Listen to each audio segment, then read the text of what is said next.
Hi everyone, আশা করি তোমরা সবাই খুব ভালোই আছো। আর আমরা দুদিনের জন্য ছোট্ট একটা ট্রিপ করে এসেছিলাম। আর এটা একদমই ছিল একটা আনসাডেন প্ল্যান। আর আমরা যাচ্ছিলাম লাটাগুড়িতে, মানে লাটাগুড়ির একটা রিসর্টে থাকতে। পুজোরও তো মাত্র হাতে গোনা আর কটা দিনই বাকি। আর রাস্তা দিয়ে যেতে গিয়ে এই কাশবনগুলো দেখতে পেয়েছিলাম, আর এত সুন্দর লাগছিল, প্রাণটা জুড়িয়ে যাচ্ছিল। তো যাই হোক, আমরা যে রুটটা দিয়ে যাচ্ছিলাম সেখানে আমাদের একটু দাঁড়াতে হয়েছিল, কারণ সেখানে রাস্তার কাজ চলছিল। তো তো ওখান থেকে আমরা বেরিয়েও যাই, আর আমাদের খুব একটা বেশি সময় লাগে না আমাদের সেই রিসর্টে ঢুকতে। আর প্রায় সন্ধ্যায় হয়ে এসেছিল, আর আমরা তো রাস্তার দুধারে কাশবন দেখতে দেখতে ফাইনালি রিসর্টে ঢুকেও যাই। আর আমাদের রিসর্টের নাম ছিল এডিভি ক্যানভাস, যেটা মন্দারমণি বিচেও রয়েছে। আমার তো এই রিসর্টটা চিপ অ্যান্ড বেস্টে খুবই ভালো লেগেছে, জাস্ট দারুণ লেগেছে। আর রিসর্টের বাইরের ভিউটা ঠিক এরকম, মানে এতটা সুন্দর। এক কথায় রিসর্টটা আমার কাছে chip and best and luxurious also. তো তারপরেই তো আমরা যত রকম ফর্মালিটিস ছিল রিসেপশনে সেটা করে নিই, আমাদের রুমগুলো আমরা বুক করে নিই। এখানে শুধু রুমই নয়, চাইলে তোমরা নিজেদের পার্সোনাল কটেজও নিতে পারো, আর পার্সোনাল কটেজের সাথে পার্সোনাল পুলও তোমরা পেয়ে যাবে। আর এখানে একটা বড় পুল তো রয়েছেই। তারপর দাদা আমাদের লাগেজগুলো সব রুমে নিয়ে যায়। আর এবার রুমটা আমি তোমাদের একটু ঘুরিয়ে দেখিয়ে নিই। আমি দুটো জিনিস নিয়ে খুবই স্যাটিসফাই ছিলাম।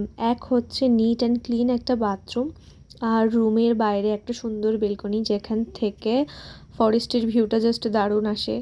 আর এখানে জল, তারপর চায়ের ব্যবস্থাও খুব সুন্দর করে রাখা হয়েছিল। আর ঠিক তারপরে আমাদের দেওয়া হয়েছিল একটা করে ওয়েলকাম ড্রিঙ্ক, যেটা খেতে খুবই টেস্টি ছিল। তো ফ্রেশ হয়ে পুলে যাওয়ার জন্য একদম রেডিও হয়ে গিয়েছিলাম, আর বর ফ্রেশ হচ্ছিল। তো এরই মধ্যে আমি চাও করে নিয়েছিলাম অল্প, আর একটা ফ্রেঞ্চ ফ্রাই অর্ডার দিয়েছিলাম। তো ফ্রেঞ্চ ফ্রাইটাই খাচ্ছিলাম আমি, খিদে পেয়ে গেছিলো বলে। তো নিচেও চলে আসি, আর নিচের ফ্লোরের এই এরিয়াটা হচ্ছে ডাইনিং এরিয়া, এখানে খাওয়া দাওয়ার ব্যবস্থা রয়েছে। আর এই যে পুলটা যেখানে আমরা নামবো, জলে আমার খুব ভয় লাগে আগাগোড়াই, তাই আমি প্রথমে নামছিলাম না, এখানে বসেই আমি এনজয় করছিলাম। সবাই নেমেছিল, আমি দেখছিলাম ওদেরকে। যদিও জলে খুব একটা বেশি হাইট ছিল না, অনেকটাই কম জল ছিল, কিন্তু তাও আমার খুব ভয় লাগছিল বলে আমি বসেই ছিলাম। কিন্তু সেটা আর শেষ পর্যন্ত হয়নি। আর এই দেখো আমার বরকে, কতটা সাহস ওর। তো যাই হোক, পরে তো আমাকেও টেনে হিঁচড়ে এভাবে জলে নামিয়ে নিয়েছিল। আর তারপর ঠিক আমার অতটা আর ভয় লাগেনি, যেহেতু জলে বেশি হাইট ছিল না। আমাকে তারপর আর কে পায়, আমি তো বেশ এনজয় করছিলাম, যত রকমভাবে ক্যাট মারা যায় ঠিক ততটাই আনন্দ করেছিলাম আমি।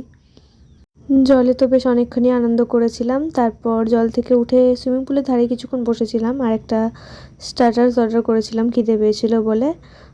তো আমরা ঘরেও এসে যাই আর ফ্রেশ হয়ে নিই, আর তারপরেই গল্পের আসর জুড়ে নিয়ে বসি। আর এই পার্টে এতটুকুই, বাকিটা আসছে অন্য পার্টে। ততক্ষণের জন্য টাটা।